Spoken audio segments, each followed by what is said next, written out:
नमस्कार दोस्तों, बॉलीवुड से खबरें तो लगातार आ रही हैं, लेकिन उनमें से ज़्यादातर या तो बेकार हैं या फिर उनके पीछे पीआर है। तो खैर, हम ऐसी खबरों पर नहीं जाएंगे। आज हम यहाँ पर 3 खबरों के बारे में बात करेंगे जिन्हें निश्चित रूप से आपको जानना चाहिए, जिनका संबंध जो है किसी पीआर से नहीं है। उसका संबंध जो है, उन खबरों का संबंध जो है वो आपसे है और इसलिए आपको जानना चाहिए। तो सबसे पहले मैं आपको एक मैसेज पढ़कर सुनाता हूँ जो फिल्म मेकर्स की तरफ से आया है। किस फिल्म के मेकर्स की तरफ से आया ये भी मैं आपको बताऊंगा, लेकिन जो मैसेज आया है पहले वो मैं आपको पढ़ के सुनाता हूँ। इसमें लिखा है, hello, we have recently noticed certain individuals and social media pages sharing reviews of films before their release, claiming to have viewed them at censor screenings. Please note, members of the censor board in India or overseas cannot discuss or share feedback about any film. Some media outlets pick up these false reviews and create stories around them. We kindly request your help in identifying such fake individuals and pages before relying on their reviews for stories. Please support us in preventing the spread of false stories and narratives about any film. Thank you. तो सबसे पहले मैं बताऊं कि ये जो बहुत important message है ये आया है सिंघम अगेन के मेकर्स की तरफ से। दरअसल जैसे कि आप जानते हैं कि सिंघम अगेन जो है वो 1 नवंबर को रिलीज़ होने वाली है और उसके पहले से कुछ लोग ये दावा करने लगे हैं सोशल मीडिया में और फेक रिव्यूज़ लिख रहे हैं कि उन्होंने ये फिल्म देख ली है और वो इस फिल्म के बारे में अपनी अच्छी या बुरी राय दे रहे हैं।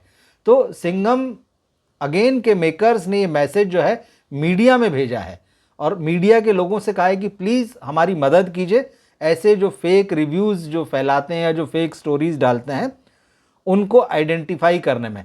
सच बात तो यह है कि आज फिल्म मीडिया की हालत जो है वो इतनी ख़राब हो चुकी है कि उसके अपने कोई सोर्सेज तो इंडस्ट्री में बचे नहीं हैं और वो लोग जो अखबारों और टेलीविज़न मीडिया और जो डिजिटल मीडिया है इसके लोग जो हैं खुद पूरी तरह से पीआर पर डिपेंड करते हैं और पीआर उन्हीं को बुलाता है जो उसकी चमचागिरी करते हैं। ऐसे में जबकि अब इन सब के अपने सोर्सेज ही ख़त्म हो गए हैं तो सोशल मीडिया में कई लोग इसका फ़ायदा उठाने लगे हैं।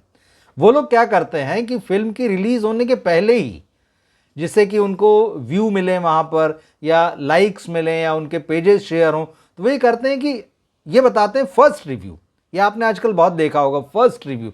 तो फर्स्ट रिव्यू के नाम पे जो है दर्शकों को जो है वो अपनी तरफ आकर्षित करते हैं और बताते हैं कि देखो हम सबसे पहले इसका रिव्यू कर रहे हैं, और होता उसमें कुछ भी नहीं है। वो जो फिल्म की कहानी है वो उसी को पढ़ देते हैं और जो बातें मीडिया में चल रही होती वो उन्हीं बातों को दोहरा देते हैं। तो इसको क्लिक बेट बोलते हैं। तो इसके लिए ये सारी चीज़ें की जाती। लेकिन अब जो एक बात इस मैसेज में लिखी है वो बहुत बड़ा सवाल जो है मीडिया हाउसेस पर भी उठाती है। दरअसल ख़ास तौर पर जो वेबसाइट्स होती हैं ये लोग क्या करती हैं, ये करती हैं कि जो सोशल प्लेटफॉर्म्स हैं वहाँ पर ऐसे जो फर्स्ट रिव्यू पड़े होते हैं उनको उठाकर स्टोरी बना लेते हैं। वो कहीं कंफर्म नहीं करते हैं और पीआर तो खैर मतलब उसके बारे में कहना ही क्या है। तो इस तरह से वेबसाइट्स का भी काम चल जाता है और बाज़ार में ये चीज़ फैल जाती कि अरे इस फिल्म का रिव्यू आ गया। जबकि सिंघम अगेन के जो मेकर्स हैं उन्होंने साफ कहा है कि हमने अभी किसी को फिल्म नहीं दिखाई है। और जो लोग सेंसर बोर्ड में भी फिल्म देखते हैं, बैठते हैं वहाँ पर फिल्म को सेंसर करने के लिए, वो भी कभी किसी से जो है इस बारे में डिस्कस नहीं करते हैं कि उन्होंने फिल्म देखी है या वो फिल्म के बारे में रिलीज से पहले कोई ओपिनियन लोगों के सामने अपना जाहिर करते हैं। तो ये एक बहुत ज़रूरी खबर है। तो अगर आप सोशल मीडिया को सर्फ करते हैं, अगर आप तमाम प्लेटफॉर्म्स पर जाते हैं, चाहे वो वीडियो वाले कंटेंट वाले हों या दूसरे हों, तो अगर आपको ऐसी चीज़ें दिखाई देती, कोई कहता है कि फर्स्ट रिव्यू, हमने भूल भुलैया 3 का फर्स्ट रिव्यू किया है या हमने जो है सिंघम अगेन का फर्स्ट रिव्यू किया है, आप सावधान रहें। मतलब ये जब फिल्में रिलीज़ होंगी 1 नवंबर को दिवाली पर, तभी जो रिव्यू आएंगे आप मान के चलिए कि वही जेन्युइन होंगे। तो ये सबसे ज़रूरी खबर है कि आप किसी तरह के फर्जीवाड़े में ना फंसें, किसी की भूल भुलैया जो है उसके भुलावे में ना आए। तो लोग आपको बेवकूफ़ बनाने के लिए इस तरह की चीज़ें करते हैं। तो ये एक जेन्युइन खबर है और ये दरअसल ऑडियंस के लिए, इसको आपको ज़रूर जानना चाहिए। दूसरी खबर जो है वो दरअसल रणवीर कपूर से जुड़ी हुई है। रणवीर कपूर बहुत कूल माने जाते हैं कि यार बहुत कूल एक्टर हैं और ख़ास तौर पर एनिमल की सफलता के बाद में तो बड़े वो विनम्र भी दिखाई देने पड़े हैं। लेकिन उन्होंने 25 तारीख की रात को मतलब जो है पब्लिक के बीच में पेपराजीज के साथ में ऐसा कांड कर दिया कि लोग हैरान हैं कि अच्छा रणबीर कपूर ऐसा भी कर सकते हैं। दरअसल जब वो अपनी सासू माँ मतलब सोनी राजदान की बर्थडे पार्टी में से एक रेस्टोरेंट से बाहर निकल रहे थे अपनी पत्नी आलिया भट्ट के साथ में, तो पेपराजी रास्ते में आ गए। वो अपनी कार की तरफ जा रहे थे। पेपराजी जैसा कि होता है, ये जो फोटोग्राफर्स होते हैं घेर लेते हैं, फ़ोटो खींचना चाहते हैं। तो कुछ लोग जो है उनकी कार के दरवाजे के सामने आ रहे थे। तो रणबीर कपूर जो है उनके ऊपर जो है बुरी तरह से चिल्ला पड़े, भड़क गए कि तुम लोग क्या कर रहे हो यहाँ, क्या कर रहे हो, गेट आउट, मतलब इस तरह से बर्ताव उन्होंने किया। यहाँ तक तो ठीक है, चलिए सितारे करते हैं, और बहुत सारे आजकल ऐसे फिल्म इंडस्ट्री में सितारे हो गए जो इस तरह से पेपराजीज पर चिल्लाते हैं। लेकिन रणबीर कपूर ने वहाँ एक पेपराजी को जो खड़ा था उनकी कार के दरवाजे के पास में, उसको अपने हाथ से पकड़ा और ज़ोर से धकेल कर पीछे कर दिया। ये बात जो है, ये वीडियो जो है आप सोशल मीडिया में देख सकते हैं। और इस बात से कई लोग जो बहुत हैरान हैं कि मतलब क्या रणबीर कपूर को ऐसा बर्ताव करना चाहिए।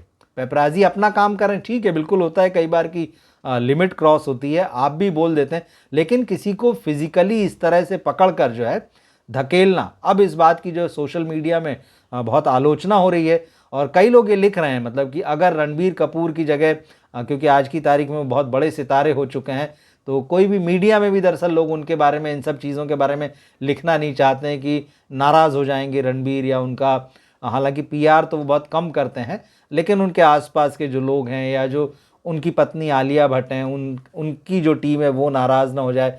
तो ये सारी चीज़, तो इसलिए कोई लिख भी नहीं रहा है। तो बहुत लोग हैरानी जता रहे हैं कि यही काम जो है अगर किसी दूसरे बॉलीवुड एक्टर ने किया होता तो अब तक इस पर बड़ी बड़ी खबरें चल गई होती। अगर उसने किसी को फिजिकली पकड़कर धकेल दिया होता तो बड़ी हेडलाइंस बन गई होती और उसकी भारी आलोचना की जा रही थी। लेकिन क्योंकि अब वो रणबीर कपूर हैं, तो कपूर हैं तो कोई कैसे बोलेगा। अब इसके पीछे कुछ लोग ये कह रहे हैं कि दरअसल रणबीर के इस बर्ताव की कुछ वजह हैं हो सकती हैं, लेकिन जो सबसे बड़ी वजह है वो दरअसल आलिया भट्ट के साथ जिस तरह का आजकल मीडिया में, सोशल मीडिया में व्यवहार हो रहा है, जो कंट्रोवर्सीज चल रही है, उसकी वजह से जो है रणबीर कपूर पेपराजीज को वैसे देखकर भड़क गए हैं। क्योंकि आलिया भट्ट जो इस समय सब कुछ चाहती हैं, बस सिर्फ ये नहीं चाहती कि मीडिया में उनकी बात हो। और इसकी सबसे बड़ी वजह यह है कि जिगरा जो है बड़ी फ्लॉप हुई है, और उस फिल्म के ऊपर तो लगातार बात हो रही है और लोग जवाब मांग रहे हैं कि भाई आप तो खूब अमिताभ बच्चन बन रही थी इस फिल्म में, फिल्म कैसे पिट गई, और उसके बाद आपको जिम्मेदारी लेना चाहिए, जिम्मेदारी डायरेक्टर ले रहा है। तो ये सारी चीज़ें, इसके अलावा जो है फिर कल ही आपने देखा होगा एक डॉक्टर ने जो पोस्ट किया था आलिया भट्ट को लेकर था, डायरेक्ट इनडायरेक्ट, की जिस तरह से हीरोइनें बोटॉक्स वगैरह कराती हैं या जो ट्रीटमेंट कराती हैं, ब्यूटी ट्रीटमेंट, तो उसका ये कहना था कि इससे जो है चेहरे पर लकवा जैसा लग चुका है, तो इसीलिए आलिया के जो होंठ या चेहरे का एक हिस्सा जो है वो ठीक से मूव नहीं करता। इस तरह की खबरें जो है मीडिया में चली, तो इस पर आलिया भड़क गई थी और उन्होंने बड़ी भड़ास निकाली थी अपनी जो है सोशल मीडिया में, उन्होंने पोस्ट लिखा था।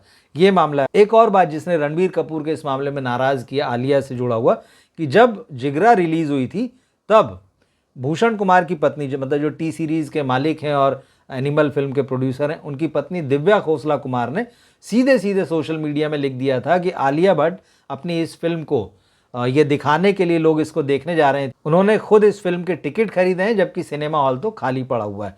तो अब इसके बाद ये सवाल उठने लगे कि क्या रणबीर जो है एनिमल 2 में काम करेंगे, क्योंकि प्रोड्यूसर तो टी सीरीज़ है।